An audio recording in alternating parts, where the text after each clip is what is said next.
Kanagumba gari lechtaba adigi ibuna halani kuiche weather sense hogi ko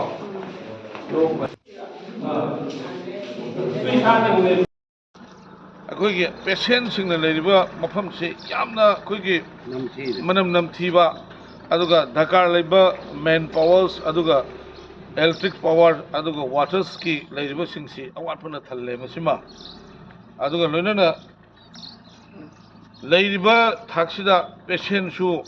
aduga kano su khoigi leising si aina yengjabda ningbai thungde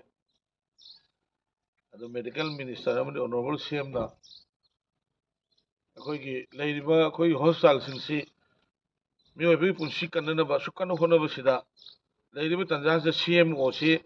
ayam matam de imphal de lei hai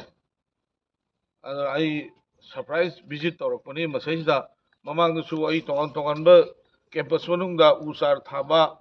akhoi inaw pa SP mobi hana retire tokdringaida adana jiri da leba praja singsi awara pa punamak singsi surga sarga mayam nama leibanina ana eki film se kitang state government na honorable akhoi health minister na leiba sagi ka manungi ninghai ga do tarka dorba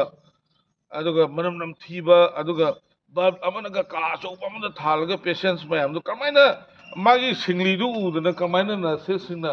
mon de hida kaptori no habigi so wahanga ma mai leitamni ko adana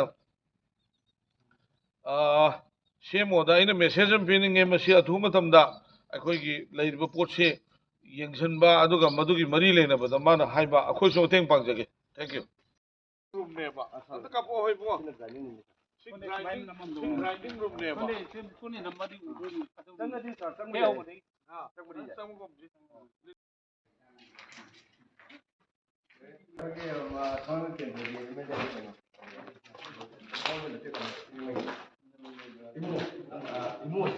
Imo laga matanda mo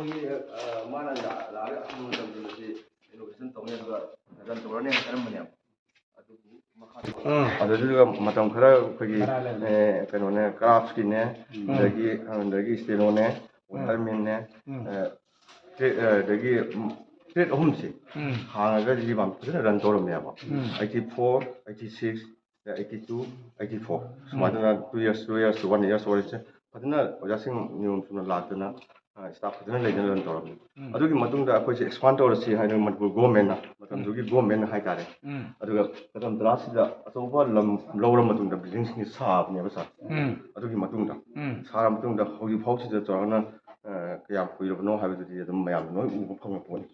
Training Institute habisi 10+2 tambaba aduh apa satra mana tambaga mapun siki hingna na ba industry lamda small scale industry masana masabu thabu piba adugi training to homni masi asukama saurba campus sama asukama saurba building khara asukui chahi kuntra gi mathakta mangana thamasi masi state government gi huji khoi government si khoi hadaka chahi taruk sangsil lakhoda ngai ningkha tamba khoi chahi humdra ga manga sure ado jiri do oiriba phium si jiri da kari be MLA sing sina matam gi oiba praja sing gi kana na thabuk to gi mota pura si maga nan leiba si yamna masi akhoi gi MLA mo na thabuk karim da tawdri na haibda masi haiman ma thore marmadana aina direct MLA da message ma thabjage mamdi akhoi punamakse atai karim da na teba akhoi state government se akhoi loina makse akhoi government sigi akhoi mating pangiba akhoi rightful akhoi Indian citizen ngata neba akhoi gi lamda sakhut thogdang ama lakhot pamatamda akhoi isa yawgodamni masa yawgodamni leiba positi pamang mangal lisidi masigi daita se local MLA na pugodamni masi tawroi do thaba mani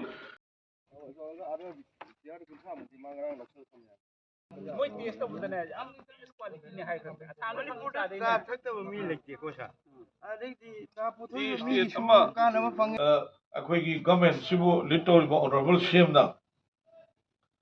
ITI ꯑꯃꯗꯤ ꯑꯩꯈꯣꯏꯒꯤ bamboo shipping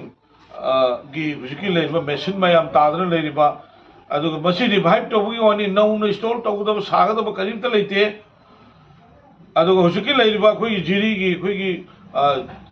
T ꯁ꯭ꯇꯦꯠꯀꯤ ꯂꯩꯔꯤꯕ ꯐꯤꯕꯝꯁꯤ ꯑꯊꯨꯕ ꯃꯇꯝꯗ ꯑꯩꯈꯣꯏ ꯒꯚꯔꯟꯃꯦꯟꯠꯅ ꯌꯦꯡꯁꯤꯟꯕꯤꯗ꯭ꯔꯒꯗꯤ ꯃꯁꯤꯒꯤ ꯂꯝ ꯑꯁꯤ ꯁꯣꯏꯗꯅ ꯃꯥꯡꯕꯗ ꯅꯠꯇꯅ ꯃꯁꯤꯗ ꯍꯧꯔꯤꯕ ꯆꯥ ꯃꯅꯥ ꯄꯨꯝꯅꯃꯛ ꯑꯩꯈꯣꯏꯒꯤ ꯃꯐꯝ ꯃꯔꯥꯡ ꯈꯪꯗꯅ ꯑꯩꯈꯣꯏꯒꯤ ꯑꯗꯥꯏ ꯑꯅꯛꯄ ꯑꯊꯥꯞꯄ ꯃꯤꯁꯤꯡꯅ ꯌꯥꯟꯊꯠꯇꯅ ꯂꯣꯏꯅ ꯃꯥꯡꯈꯤꯕ ꯇꯥꯔꯦ ꯃꯔꯝ ꯑꯗꯨꯅ ꯁꯤꯕ ꯁꯦꯅꯥꯒꯤ ꯃꯥꯏꯀꯩꯗꯒꯤ ꯖꯤꯔꯤ ꯄ꯭ꯔꯖꯥꯒ ꯂꯣꯏꯅꯅ ꯑꯩꯅ ꯌꯥꯝꯅ ꯑꯩꯈꯣꯏꯒꯤ ꯇꯥꯟꯖꯥꯁꯦ ꯑꯩꯈꯣꯏ ꯑꯄꯤꯜ ꯇꯧꯖꯕꯅꯤ